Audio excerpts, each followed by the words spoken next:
नानी की कहानी। दादी का प्यार क्यों बुलाता है बचपन हर बार। रोज दादाजी का हाथ पकड़कर टहलने जाना और आते वक्त दादाजी से चॉकलेट की जिद करना बचपन में सबको पसंद था।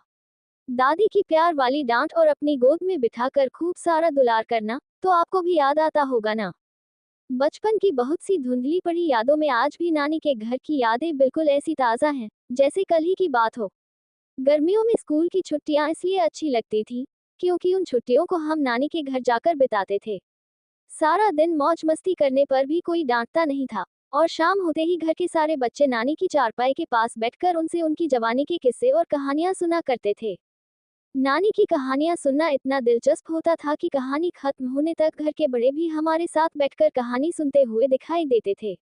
मेरे बचपन की इन यादों ने आपको अपने बचपन की याद दिलाई या नहीं? मुझसे पूछो तो मैं तो यही कहूंगी कि हम सब के बचपन में नानी दादी की कहानियां और उनके प्यार से जुड़ी यादें लगभग एक जैसी ही होती हैं। दादा दादी और नाना नानी के घर में खुशियां और सुकून हुआ करता था। रोज दादाजी का हाथ पकड़कर टहलने जाना और आते वक्त दादाजी से चॉकलेट की जिद करना बचपन में सबको पसंद था। दादी की प्यार वाली डांट और अपनी गोद में बिठाकर खूब सारा दुलार करना तो आपको भी याद आता होगा ना। बचपन एक ऐसी चीज है जिसे फिर से पाया तो नहीं जा सकता, पर उसकी यादों का हाथ पकड़कर वही बचपन वाला एहसास लिया जा सकता है।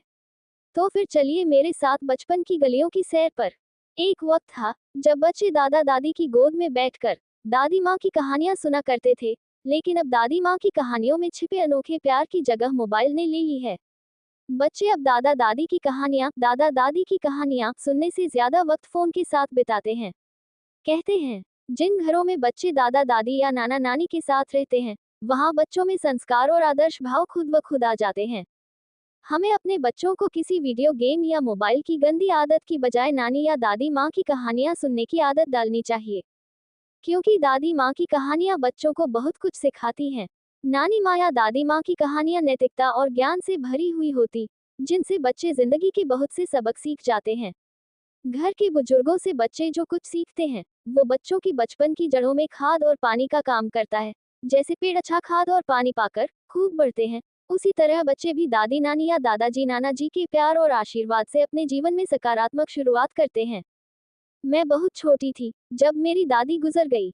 उनके साथ बिताए बचपन की यादों में मुझे अब सिर्फ उनकी शक्ल ही याद है। हम सब में ऐसे बहुत ही कम लोग होते हैं जो अपने बचपन को नानी दादी के प्यार के साथ बिता पाते हैं, क्योंकि हमारे बड़े होते होते उनकी उम्र हो जाती है। सच ये भी है कि वो लोग बहुत खुशनसीब हैं जिनके घर के बुजुर्ग आज भी उनके साथ हैं। घर के बच्चे और घर के बुजुर्ग दोनों जिंदगी के दो कोनों जैसे होते हैं। एक में जीवन की शुरुआत हो रही होती है और एक जीवन के आखिरी पड़ाव पर होते हैं। जिंदगी के इन दो कोनों का रिश्ता अटूट होता है। दादी नानी बच्चों को संस्कार देती हैं और उन्हें एक अच्छा इंसान बनना सिखाती हैं। सच में उनके बिना बचपन अधूरा है। वो घर की मजबूत नींव होते हैं। जब किसी पार्क में बच्चों को एक बॉल के लिए झगड़ते देखते हो या कंधे पर भारी बस्ता टांग कर छोटे छोटे बच्चों को स्कूल की तरफ भागते देखते हो, तब तुम्हारे अंदर का बच्चा भी फिर से भागने की जिद करने लगता है ना। बचपन निकल गया लेकिन मन से उसका एहसास कभी नहीं जाता। हम सब के अंदर बैठा वो मासूम सा बच्चा आज भी बाहर आने की तलाश में रहता है। हमारे अंदर का बचपना कभी बच्चों को खेलता देखकर उनके साथ खेलने को कहता है, तो कभी बारिश के पानी में बहती कागज की नावों को देखकर खुद भी एक कागज की नाव बनाकर उस पानी में बहा देना चाहता है। हमारे अंदर का बचपना कभी किसी की गोद में सिर रखकर बचपन की तरह सो जाना चाहता है, तो कभी सड़कों पर बिना किसी की परवाह किए बस दौड़ लगा देना चाहता है।